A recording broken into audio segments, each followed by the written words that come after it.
Jadi gini guys, setelah Indonesia U23 kalah dari Korea Selatan dan gagal lolos ke Piala Asia U23, PSSI langsung gercep nih. Gak pakai lama, Erick Thohir bilang akan ada evaluasi menyeluruh ke Coach Gerald van den Berg. Jadi gak cuma evaluasi pemain, tapi pelatih juga ikut kena sorotan. Erick jelasin kalau keputusan soal Van den Berg gak bisa emosional. Katanya, PSSI bahkan ngadain rapat bareng badan tim nasional sama direktur teknik. Dari situ mereka bakal bahas semua, performa tim, progres latihan, sampai target-target yang udah ditetapkan sejak awal. Intinya, nasib Van den Berg ditentuin bukan cuma karena satu match.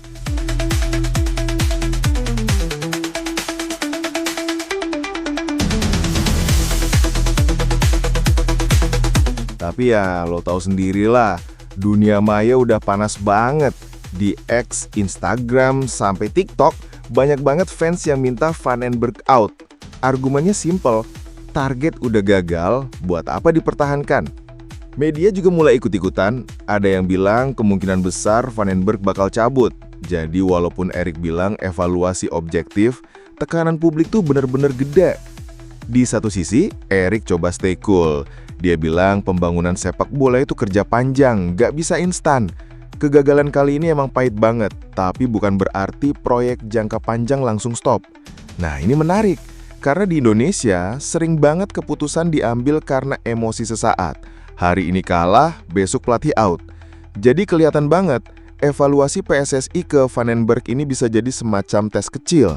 Apakah kita benar-benar mau konsisten sama visi jangka panjang atau balik lagi ke pola lama yang serba instan? Nah, kalau ngomongin Van den Berg sendiri, dia kelihatan kalem tapi jujur.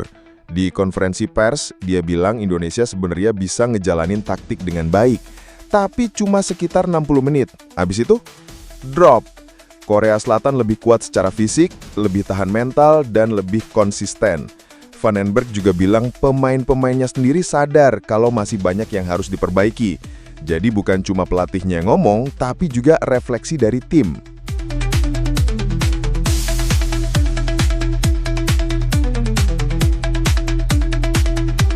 Gue juga suka gimana dia ngasih respek ke supporter.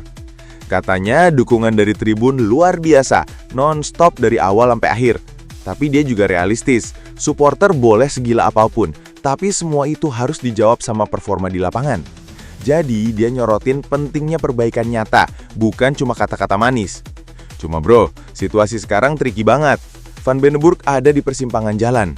Kalau dia lanjut, berarti PSSI kasih waktu buat proses, buat benerin fisik, mental, sama konsistensi tim.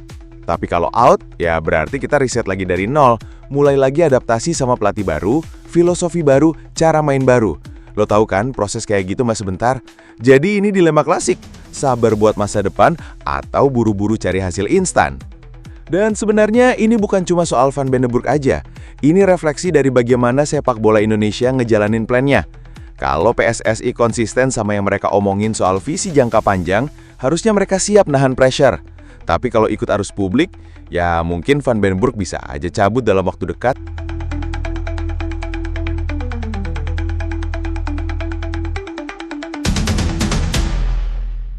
Sekarang tinggal balik ke kita semua, fans, netizen, dan pecinta bola tanah air. Apakah kita siap support proses panjang meski ada pahitnya, atau kita cuma mau hasil cepat biar euforianya instan? Jawabannya ya macem-macem, tergantung perspektif lo. Jadi gimana menurut lo guys? Masih worth nggak kasih waktu buat Coach Gerald van den Berg? Atau menurut lo udah saatnya ganti haluan biar tim U23 kita dapat angin baru? Drop jawaban lo di kolom komentar ya, gue pengen tahu pandangan kalian.